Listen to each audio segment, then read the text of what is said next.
मैंने अपनी लाइफ में ये चीज़ ऑब्ज़र्व की है या फिर ज़्यादातर देखा है कि कुछ लड़कियां ऐसी होती हैं कि उन्हें कुछ भी बोल दो वो छोटी छोटी बातों में रोने लग जाती हैं। और इस चीज़ के दो रीज़न हो सकते हैं। पहला तो ये कि उनका जो फैमिली बैकग्राउंड है वो वैसा होता है, और दूसरा ये कि उनके अंदर जो कॉन्फिडेंस का लेवल है वो काफ़ी ज़्यादा लो होता है। पर इसका मतलब ये नहीं है कि आप वीक हो। और मैं एक बात आपको बता देती हूँ, पहले मैं भी ऐसी ही हुआ करती थी। मैं भी अपनी क्लासरूम में काफ़ी ज़्यादा शाय बच्ची थी। मैं किसी से भी बात नहीं करती थी और सबसे अलग ही बैठा करती थी, और कोई मुझे कुछ कह देता था तो मैं भी रोने लगती थी। पर समय के साथ साथ जैसे ही मैं कॉलेज में एंटर की, मुझे पता लगा कि कॉन्फिडेंस बिल्ड करना बहुत ही ज़्यादा इम्पोर्टेंट चीज़ है।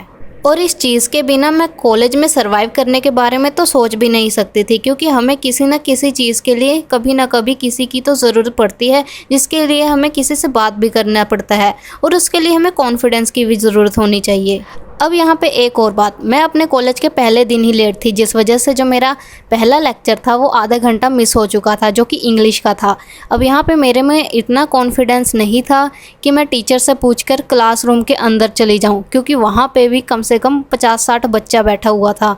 एंड थोड़ी देर बाद 5 मिनट मैंने वेट किया बाहर ही क्लासरूम के, एंड मैंने देखा कि 2 लड़कियाँ आई और उन्होंने, वो भी मेरी जितनी ही लेट थी, और उन्होंने टीचर से पूछा एंड टीचर ने उन्हें अंदर आने दिया और वो बैठ के लेक्चर लगाने लगी। बट स्टिल मुझ में इतना कॉन्फिडेंस नहीं था कि मैं भी पूछकर अंदर चली जाऊं।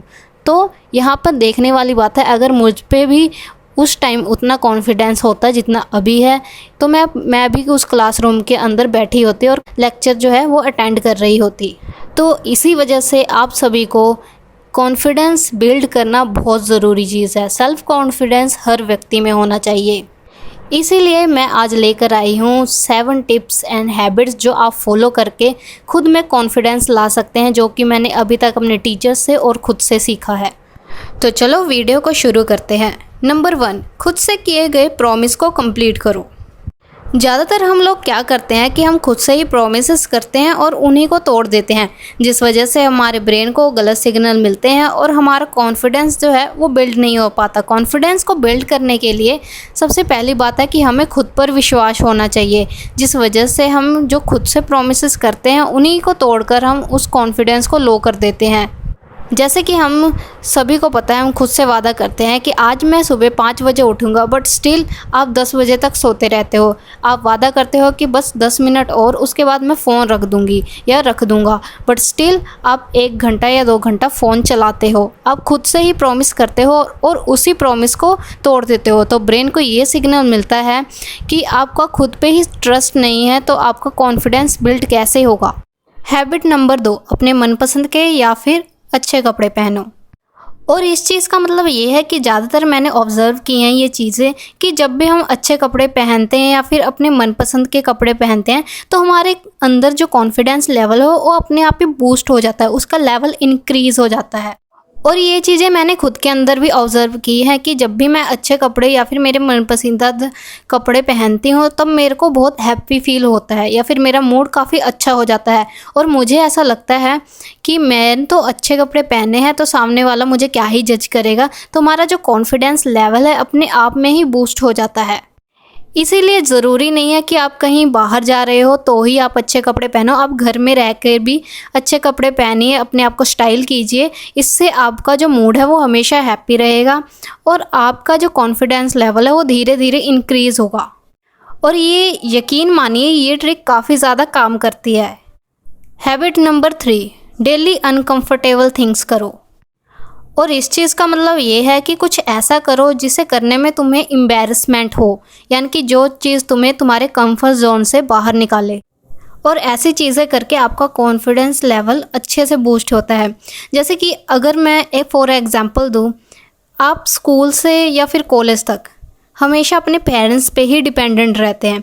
कोई भी वर्क आप खुद से नहीं करते। ऐसे मैंने कई लड़कियाँ देखी हैं जो कि अपने पेरेंट्स पे ही डिपेंडेंट होते हैं। कोई भी वर्क हो वो अपने पेरेंट्स को कहते हैं या फिर अपने भाई को कह देती हैं, खुद से कोई काम नहीं करती हैं।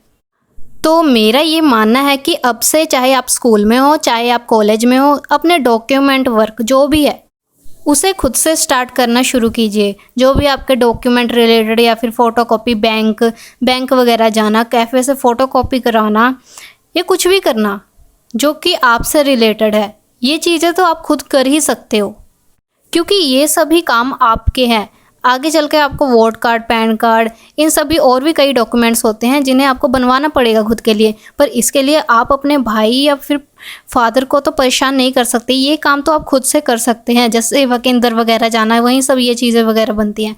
तो इन्हीं सब चीज़ों से करके आप जब दूसरों से कॉन्ट्रास्ट करेंगे या फिर उनसे बातचीत करेंगे इन सभी मामलों में डॉक्यूमेंट रिलेटेड, तो आपकी जो बातचीत होगी उससे भी आपका धीरे धीरे कॉन्फिडेंस बढ़ेगा लोगों से बात करने का। Habit number 4, comparison detox.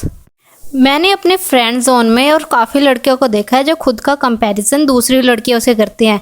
जैसे वो स्मार्ट है, वो इंटेलिजेंट है, उसके पास गाड़ी है, उसके पास पैसा है, ये है वो है। पर हमें दूसरों को नहीं बल्कि खुद को देखना चाहिए, क्योंकि अगर हम दूसरों को देखते जाएंगे और खुद कुछ नहीं करेंगे तो इससे हमारा कॉन्फिडेंस ही लूज होगा। मुझे देखो, मैं कॉलेज साइकिल से जाती हूँ और स्टार्टिंग में जब मैं कॉलेज साइकिल से जाती होती थी और दूसरी लड़कियों को देखती थी पार्किंग में कि वहाँ पे ज़्यादातर लड़कियों के पास स्कूटरी होती है और वो आराम से स्कूटरी से ही आती है, और मुझे ये देखकर बहुत दुख होता था। बट आप सबको तो पता ही है, अब हर किसी को अपने घर की कंडीशन मालूम होती है, इसलिए मैं साइकिल से ही जाती थी। बट धीरे धीरे मुझे मालूम हुआ कि हमें कभी भी किसी को देखकर जज नहीं करना चाहिए। इवन कि उसके पास स्कूटरी है तो क्या हुआ, क्या पता वो खुश ना हो, क्या पता उसके पास ये चीज़ ना हो। इवन मेरे पास तो साइकिल है, बट मैंने बाद में देखा कि कई लड़कियां बस से आती थी, पैदल आती थी। इसीलिए हमें कभी भी किसी को देखकर जज नहीं करना चाहिए और कभी भी किसी को देखकर मायूस नहीं होना चाहिए, ना ही दुखी होना चाहिए कि इसके पास ये है, इसीलिए हमें कंपैरिजन तो बिल्कुल भी नहीं करना चाहिए। Habit number 5, improve your body language. देखो, हम दोस्तों और अपने रिलेटिव्स के साथ तो कैसे भी बैठ जाते हैं, उठ बैठ हंस सकते हैं, बट अगर हमें जो सामने वाला है वो जान पहचान का नहीं है तो हमें अपनी बॉडी लैंग्वेज को कुछ इस प्रकार से शो करना होगा सामने वाले की तरफ कि उसे लगे कि हम फुल कॉन्फिडेंट में। बॉडी लैंग्वेज के कई टाइप हो सकते हैं। बॉडी लैंग्वेज के टाइप में होता है कि हमें किस तरीके से बैठना है, हमारा पोस्चर क्या है, और अलग अलग टाइप की चीज़ें होती हैं। इसके लिए अगर आप चाहें तो मैं डिटेल वीडियो बना दूंगी, कमेंट कर देना। हैबिट नंबर 6, वैलिडेशन के बिना डिसीज़न लेना।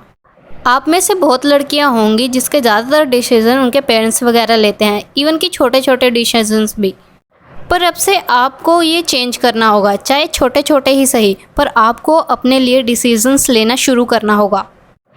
12th तक मेरे पेरेंट्स ही मेरे डिसीजंस वगैरह लेते थे, बट जैसे मैं कॉलेज में एंटर की मैंने सब कुछ ही अपने आप से स्टार्ट करना शुरू कर दिया। कुछ भी डिसीजंस वगैरह होते थे वो मैं ही लेती थी। इवन कि मैंने खुद की एडमिशन्स तक कराई हुई है। इवन कि टीचर्स जब अपने डॉक्यूमेंट वर्क कराते थे वो किसी स्टूडेंट को चुन लेते थे काम कराने के लिए। एक बार मुझे भी कहा गया, बट मैंने मना कर दिया because of low confident. But आगे चलकर मैंने खुद को फोर्स किया टीचर्स की हेल्प करने के लिए, और जब मैं उनके साथ बैठकर काम वो कराती थी, डॉक्यूमेंट्स वगैरह के वर्क जो भी होते थे, तो मैं ये देखती थी कि टीचर्स का जो बोलने का स्टाइल होता है वो काफ़ी ज़्यादा अलग होता है। उनसे बातचीत करके मुझे भी काफ़ी ज़्यादा कॉन्फिडेंट मिलता था और वो भी काफ़ी ज़्यादा मोटिवेशनल बातें करती थी मेरे साथ। तो इसीलिए मैं ये कहूँगी आपसे कि आपके जो भी कोई फेवरेट टीचर्स वगैरह हैं उनसे ज़रूर कम्युनिकेशन कीजिए, क्योंकि इससे आपको ही फ़ायदा होगा। हैबिट नंबर 7, खुद को जज मत करो। ज़्यादातर लड़कियाँ ये सोचती है कि वो मेरे बारे में क्या सोच रहा होगा, मैं कैसे दिख रही हूँ, वो मुझे जज करेगा वगैरह वगैरह। और इस चीज़ के बारे में मैं आपको पहले ही 4 पॉइंट में बता चुकी हूँ। इस पॉइंट में मैं सिर्फ इतना कहना चाहूँगी कि आपसे किसी को लेना देना नहीं है, किसी को आपके खुशी गमी से फ़र्क नहीं पड़ता है, किसी को भी आपकी ज़रूरत नहीं है। इवन कि उनको तो ये भी मैटर नहीं करता कि आप एग्जिस्ट भी करते हो या नहीं। इवन कि आपके दोस्त भी एक समय आएगा कि वो साथ नहीं देंगे, चाहे आपने उनका साथ दिया हो। इसीलिए अगर आप में कॉन्फिडेंस है तो आप में अकेले सरवाइव करने की पावर आ जाती है। तो दैट्स फॉर टुडेज़ वीडियो। आपको ये वीडियो कैसी लगी कमेंट में ज़रूर बताना। चैनल को जल्दी से सब्सक्राइब कर लो ऐसे ही वीडियोस के लिए। मिलते हैं हम नेक्स्ट वीडियो में। और हाँ, अगर आपकी कोई सुनने वाला नहीं है, कोई प्रॉब्लम है तो कमेंट सेक्शन में बताइए, उस टॉपिक को हम अपनी वीडियो में डिस्कस करेंगे, जिससे कभी कभार ये होता है कि उस प्रॉब्लम का सॉल्यूशन भी निकल आता है। तो जल्दी जल्दी कमेंट कीजिए। तब तक के लिए बाय।